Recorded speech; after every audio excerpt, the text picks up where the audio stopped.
오상 ANS 클리닉 오상신경외과 오민철 원장입니다. 이번 영상에서는 환자의 사연을 하나 소개를 시켜드리고 두통이 왜 생기는지 어떻게 해야 될지 알려드리겠습니다. 저는 40대 중반의 여성입니다. 출산 후부터 생리처럼 두통이 정기적으로 찾아오고 있는데요.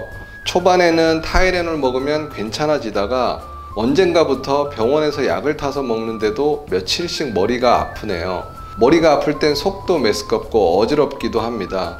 이 약 저 약 먹어도 원래 행사처럼 찾아오는 두통이 도대체 없어지지 않아서 요즘은 예방약이라고 매일 하루에 한 번 먹고 있는데 약이 독해서인지 원래 위장이 약해서인지 속이 쓰려서 더 이상 약도 못 먹겠어요. 병원에 가면 또 검사하고 먹기도 힘든 약을 주는데 도대체 어떻게 해야 하나요?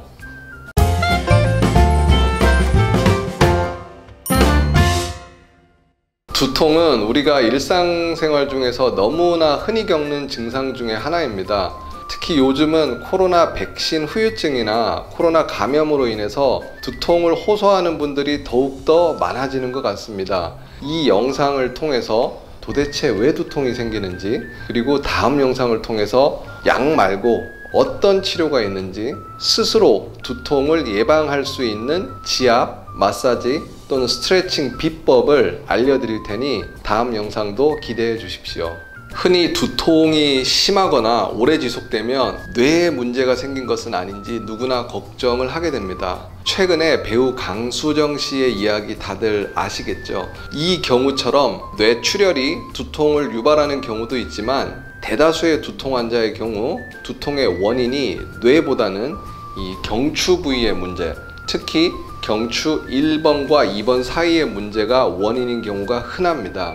그 외에도 눈이나 부비동염, 비염, 턱관절 등도 원인이 될 수 있는데 결국에는 머리 부위에 감각을 담당하는 두 종류의 신경이 자극이 되어서 발생하기 때문에 이 두 종류의 신경에 대해서 좀 살펴보겠습니다. 우리의 뇌는 통증을 느끼지 못한다는 사실 잘 모르셨죠? 뇌 수술 중에서 국소 마취로 진행하는 경우가 있는데 이 수술 중에 뇌 일부를 잘라내어도 환자는 통증을 느끼지 못합니다. 그렇다면 두통은 과연 어떤 신경이 관여하는 것일까요? 머리에 통증을 느끼게 만드는 신경은 크게 보면 두 종류가 있습니다. 뇌신경이 12개가 있는데요. 12개의 뇌신경 중에서 5번째 신경인 3차 신경이고 나머지 하나는 경추에서 나오는 후두신경입니다. 즉 3차 신경과 후두신경은 대표적인 감각신경인데 머리나 안면 부위에 통증과 밀접한 연관이 있습니다. 이 3차 신경은 눈 주변이나 관자놀이 주변에 분포하고 후두신경은 뒷목부터 뒤통수통에서 정수리까지 분포하면서 각각 개별적으로도 두통을 유발하기도 하고요. 또는 연쇄적으로 상호작용을 해서 두통을 더 심하게 만들기도 합니다.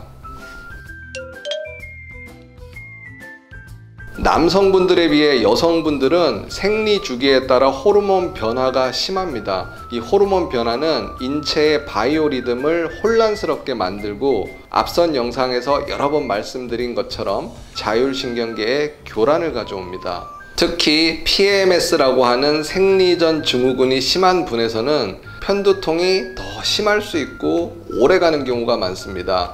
특징적으로 배란식이나 생리 전후에 두통이 올 것 같은 찝찝함이 생기면서 속도 메스껍고 자주 어지럽고 현기증도 느끼고 두통뿐 아니라 복통이나 생리통까지 심하게 동반이 되는 경우가 많습니다. 이런 현상은 미주신경이 원인이 되어 부교감신경계에 교란이 오면서 교감신경과의 균형이 깨어지고 조절 능력이 저하가 되기 때문에 발생하는 것입니다. 이런 상황에서 두통을 더욱 악화시키는 몇몇 요인들이 있는데 간단히 한번 살펴보겠습니다. 생리로 인한 바이오리듬 교란에 더해서 업무나 가사, 대인관계 등에서 육체적인 또는 정신적인 스트레스가 더해지면 자율신경 조절 능력이 더욱 저하가 돼서 편두통이 심해질 수 있습니다. 그리고 평소 목이나 어깨가 항상 뭉치고 긴장이 되는 분들은 두통이 발생할 때 앞서 말씀드린 3차 신경 말고 후두 신경에 의해서 목덜미나 목 통증, 승모근 통증이 더해지면서 두통의 강도가 심해지고 두통의 지속 시간이 훨씬 길어질 수 있습니다. 평소에 위장장애나 수면장애가 있거나 이를 깨무는 습관이 있어서 턱이 불편한 분들도 두통의 강도뿐 아니라 위장장애에도 더 심해질 수 있습니다. 지긋지긋한 두통에 약이 독해서 속이 쓰려 약도 먹지 못하는 분들, 심지어는 독한 약을 참고 먹어도 두통이 좀처럼 가라앉지 않는 분들에게 먹는 진통제 이외에 다른 방법이 있을까? 어떻게 하면 두통을 치료하거나 예방할 수 있는지 다음 편에서 알려드릴 테니 많이 기대해 주십시오.